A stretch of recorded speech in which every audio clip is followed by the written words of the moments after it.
Let's have just a reprise on the lifts. Yes, thanks, Rob. For the top three. 100 metres, the big fellas out on this first This morning. is 10 heats coming at us. From Nauru came out with a 96 kilo snatch on the third attempt, representing India. Yadav, 98 kilos, so she's got a 2 kilo advantage. This is the first of 10. And then a further 2 kilos up to the 100 mark for Canada's Maya Laylor. She currently is in the lead at the halfway stage. Not the advantage that she was hoping for, but it's an advantage nonetheless. Yeah, this is, you know, those 2 kilo advantages really, they're very slight. And at this stage of the competition, it's as tight as ever. It's not warm, it's not perfect. Very excited for what the clean and jerk holds, to be honest. Condition's pretty good, it's dry. Clean and jerk starting weights have been posted. They were posted at the weigh-in a couple of hours. There's the lineup for this first of the 10 heats. Now, the clean and jerk gives you the opportunity to lift bigger weights. Yes, it does. It's 2 parts to the lift. The clean is from the floor to the shoulders, and the jerk is from the shoulders overhead. Lifter must get the lift cleanly overhead with the arms locked out. No movement allowed in the elbows. It's the best clean and jerk that will be added to the best snatch to give an overall total, and that is what will decide the medals. 2 lifters lift the same, and it's the lifter that achieved the weight first that will take the advantage. Big, expansive warm-up. But it does mean you can see the platforms to the left, but you can't see the platforms to the right. Now, if you're on one of those platforms to the right, really your coaches have got to be pretty sharp. As we see, Deborah in the very early stages of her warm-up preparation. Just playing with the bar, just staying loose, just staying warm. She's going to be later out in the competition, so doesn't need to have done too much already. 10.91 is best Coach a couple of years back. He will struggle in this sort of company, I suspect. St Kitts and Nevis, Darley Bunting. So 10.40 performance this season. Before she then remember, qualifying so it's down to the coaches to tell her when to take weights. The coaches will know exactly what numbers she wants building up. She'll conserve energy, maybe just do doubles in the first couple of sets and drop into singles very early on, learning all the time. He's just fine. Nathaniel Mitchell-Blake will very experienced. Made the semi-finals in Eugene at the World Championships just a couple of weeks back.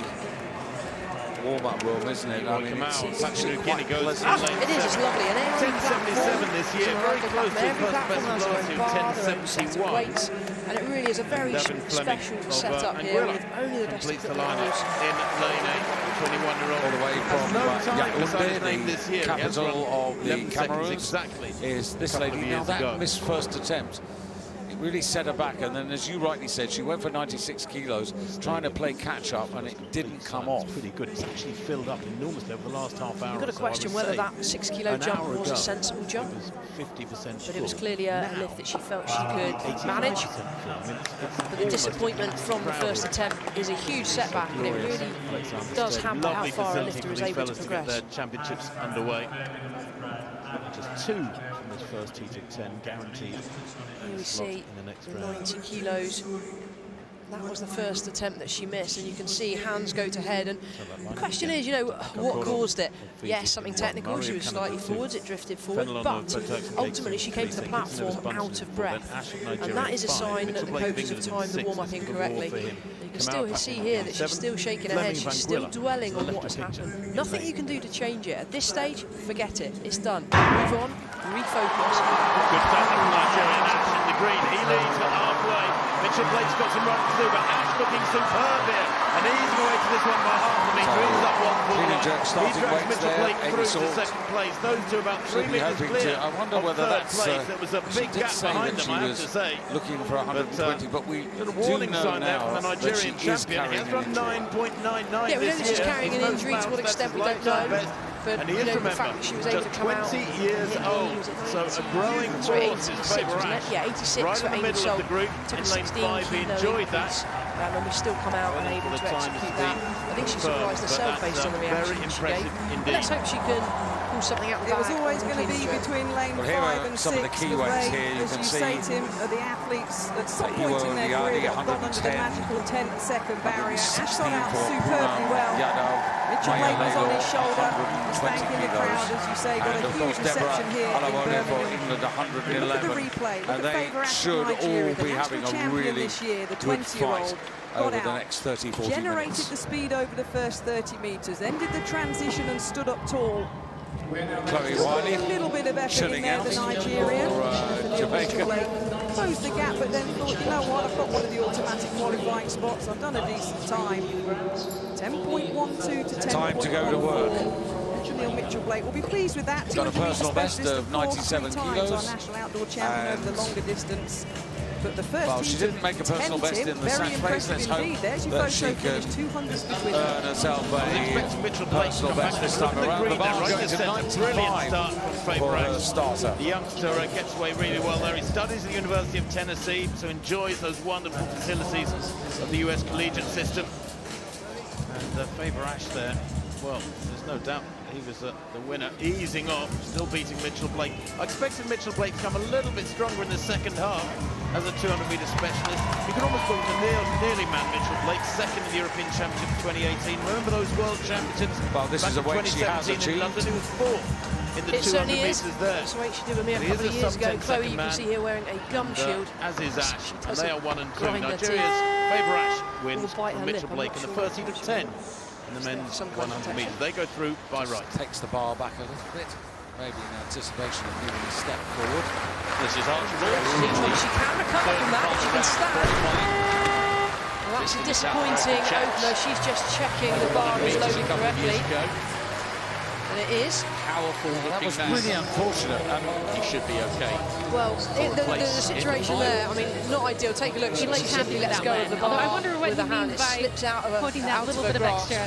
It's I really think he means he was just short of the 8-metre mark. If she could stand and adjust the bar high enough to get her hand back on the bar, she could have carried on, but not to be. Very difficult to recover from that position. 8:36 performing Indian national record holder who looked pretty comfortable for his 8:05 one and done. So Bangladesh, Monira Kazi. Now Pretty sure Monira with 7:83 bringing forward just 75 kilos. Only made 1 out of 3 attempts in the first phase. A little bit uncomfortable. It's a big one. Built a bit of confidence. Yeah, that's better. Second half of the competition. That is better by the Australian. I think he needed that, Steph. It is better. He's still quite a ways behind the board, and actually maybe that's why he's taking his third jump. He probably will qualify. It's good. Take a look here. She hits extension. She's still trying to lift the bar higher, delaying the time dropping underneath. It's that delay dropping under that causes the bar to hit her really hard as she receives it. On the board in the battle for the medals come the final. That is the bar's coming down at the same time she is. The timing is really important. You want that bar to be floating upwards and moustache as the lifter drops under, but the bar just hits her super hard. Yeah, that's more like it. Chloe looking for a bit of encouragement from her supporters in the stands. Coming out to have another go at 95 kilos. So 100 metres. I'm pretty sure she's got the strength to lift this. In lane 6. She absolutely has. And I know Coach Giles Greenwood is in the crowd watching and will be shouting for her right Joe now. of the Gambia not here, but we start then on the inside in lane 2 with Lee of Montserrat. She does well, got the leg strength to stand. Junior bronze medalist over the 200 metres back in Big drive to arm's 2016. length. 7th. Check the referees are happy. 2-1. She gets it 2-1. A little soft overhead. There is a discussion going on at the jury table. So they are sitting still. Absolutely. She does really well. She's on her toes. In the shake-up for the semis here. Konasheishi of the Soto semi-finalist in the See the bar slightly in front. Manages to get herself back underneath it. Good form this year. Makani Sabine, Frustrated African with silver how hard medalist that this was. year. Just off the podium. She's secured a total 176 kilos. But he's a big stage performer, and he will love Monira the fact that comes he's here out in for front of a Bangladesh, and virtual she's got sellout crowd. Johnny Key of Samoa. Chloe had to Massive now PB this season to get down to 10.78. Might need another, I Get suspect. Jerome Webster got a PB in the heats of the Carifta Games earlier this year. He represents Anguilla. He will be on the outside nearest the camera in 8. Give herself space on the platform. So as Tim was saying in the first of the heats, it's pretty brutal qualification. He really fights for it. Qualifiers. I think that's going to be okay. Yeah, good lift. 2-1, the central referee. Jamaican in 3. Little circumspect about the performance. Oh, we see, really has to fight once again, pulls the bar onto her, this time catches the bounce only just, drops the chest as she stands, which is why she had the run forward. Because the feet are moving forwards and backwards, she needed more space on the platform. Look at the arms, big drive. Beginning of what he hoped would be a successful maybe she was lucky. There was movement in her left elbow there. 10. It just makes it very difficult to see the black sleeves against black on the background. I can't see where the elbow is and where it's not. So, well, Stephen Donovan from Wales is the central referee. He's physically absolutely head-on to her, and much closer than we are. And I think the difficulty in judging that lift was the sleeves, and the sleeves have been brought in for religious reasons to make this sport more inclusive, so everybody can take part, which is amazing. The challenge then is when you've got something of the same colour, it does make it very difficult to the Jamaican pulled up just to be Chloe Wiley to come out of the game to complete her Commonwealth Games. Conserving energy ahead of the semis. He was just coming out on 98 kilos, so she is going to go for a personal best. Simbine got into his running. Very smooth and comfortable. Good value for a 10.1 qualification through to the semi-finals. Well, Simbine got stronger and stronger as the race wore on, didn't it? He hasn't had a vintage season, everybody by from some standards. CrossFit He was 5th in Eugene. Crossing their fingers for her right now. South African colours. The last 3 World Championships, he's been 5th, 4th and 5th. He's only ranked 7th in the Commonwealth this year, but I rather fancy he's going to go better than that. Here he is, the reigning champion, remember. And that's a big winning margin. Really, it was almost an exhibition run, wasn't it? I'm not sure. I don't think so. I think there was a press out on the left arm. Went behind anyway, it's irrelevant. Ellis did have a Chloe Wiley bows out of her first Commonwealth Games. Now she's going to enjoy it. Well, that's Chloe all over. Well done, Chloe. The second automatic spot as we get See closer his to shoulders the a finish. long way Watch the forwards. Jamaican. He's Pulls her onto her toes as soon as the bar passes the knees. On the Australian, Dips with behind the bar of the about jerk before she 30 starts. metres or so to go. Looks like he's got second spot under control. Pulls back towards the line. Next stop came for through and outdipped into the second spot. a holiday in Zanzibar with her boyfriend Xavier. Kath Murray will know that full well as a world-class sprinter herself. Sounds like a nice wrap to the competition to me. Eases up a metre or two out. One here at Cathy's ball.